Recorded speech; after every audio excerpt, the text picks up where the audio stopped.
Here's the uncomfortable truth most people never hear said out loud. Debt is not money you don't have. Debt is a decision to delay responsibility.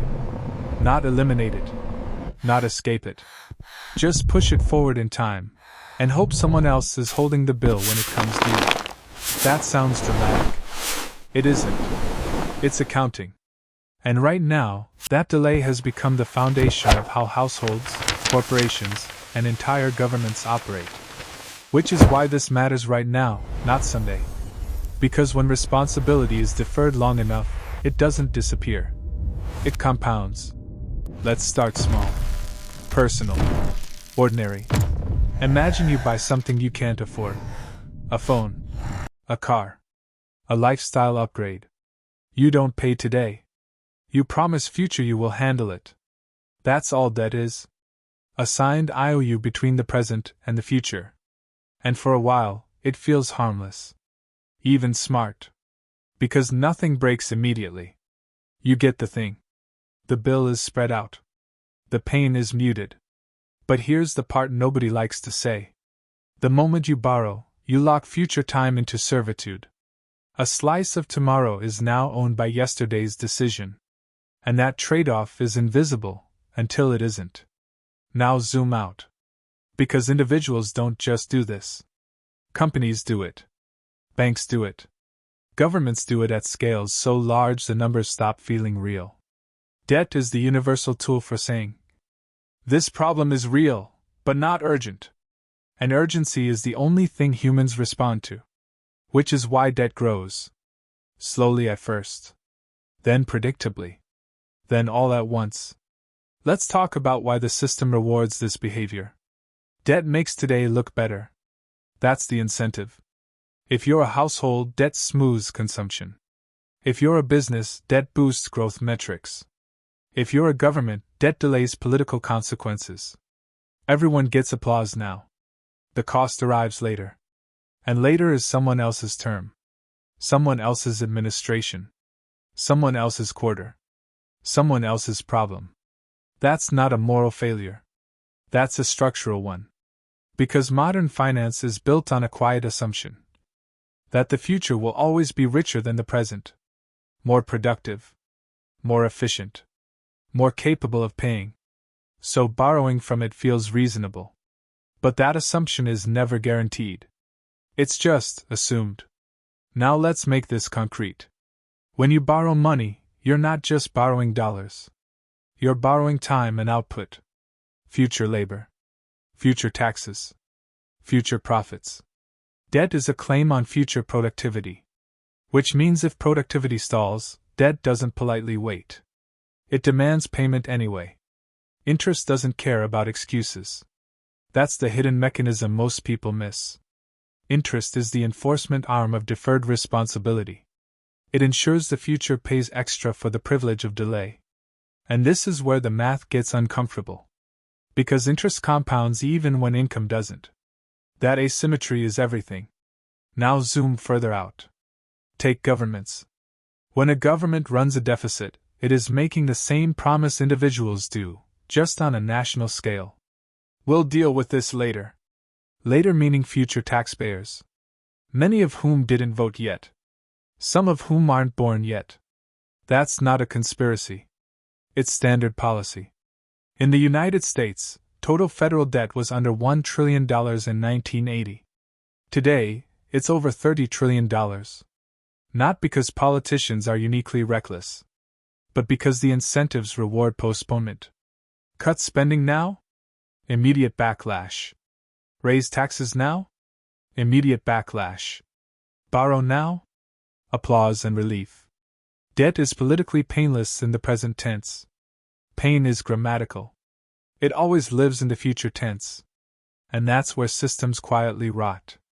Now here's where the irony kicks in. Debt is sold as flexibility. But it actually reduces it. Because the more obligations you push forward, the fewer choices you have later. Future budgets become pre-spent. Future earnings are already promised. Future governments inherit constraints they didn't choose.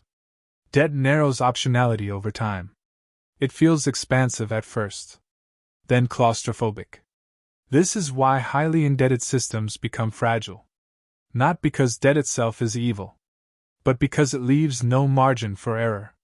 When everything depends on tomorrow being better, even a small disappointment becomes a crisis. Now let's talk about the big player that makes all of this feel safe. Money creation. Modern economies rely on central banks to stabilize debt. Lower interest rates. Liquidity injections. Asset purchases. The promise is simple. We can always manage it. And for decades that seemed true. Rates went down. Debt went up. Crises were delayed. Each time, the system survived. Which trained everyone to believe the future would always cooperate. But there's a quiet trade happening underneath. When debt grows faster than real productivity, you don't remove responsibility. You dilute it. The cost shows up elsewhere. In currency value. In purchasing power.